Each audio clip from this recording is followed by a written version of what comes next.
नमस्ते दोस्तों, आज हम एक गहरे और महत्वपूर्ण प्रश्न पर विचार करेंगे। क्या यीशु मसीह परमेश्वर हैं? हम बाइबल के प्रमाणों और तर्कों के आधार पर इस सत्य को समझेंगे। बाइबल में यूहन्ना 1:1 कहता है, आदिकाल में वचन था और वचन परमेश्वर के साथ था और वचन परमेश्वर था। यूहन्ना 1:14 आगे कहता है कि वचन देहधारी हुआ और हमारे बीच रहा। यह वचन यीशु मसीह हैं। इसका अर्थ है कि यीशु स्वयं परमेश्वर हैं जो मानव रूप में आए।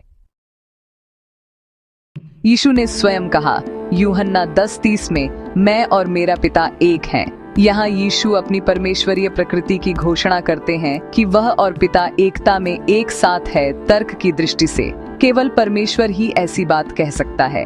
यदि यीशु परमेश्वर नहीं होते तो यह दावा असत्य होता, लेकिन उनकी शिक्षाएं और जीवन इसकी पुष्टि करते हैं।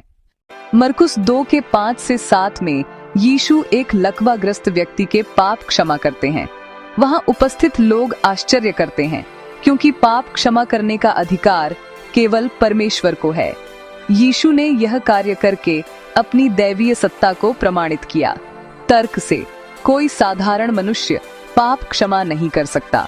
बाइबल में कुलुस्सियों 2:9 में लिखा है, क्योंकि मसीह में परमेश्वरत्व की सारी परिपूर्णता देह रूप में वास करती है। यूहन्ना 20:28 में थोमा ने यीशु को देखकर कहा, हे मेरे प्रभु, हे मेरे परमेश्वर।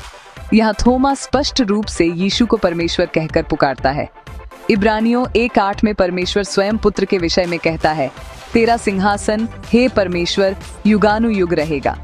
यहाँ परमेश्वर पिता पुत्र यीशु को हे परमेश्वर कहकर संबोधित करते हैं। बाइबल में और भी कई स्थानों पर यीशु को सीधे परमेश्वर कहा गया है। उदाहरण के लिए तीतुस 2:13 में लिखा है, हमारे महान परमेश्वर और उद्धारकर्ता यीशु मसीह की महिमा के प्रकट होने की आशा रखते हैं। ये तीतुस 2:13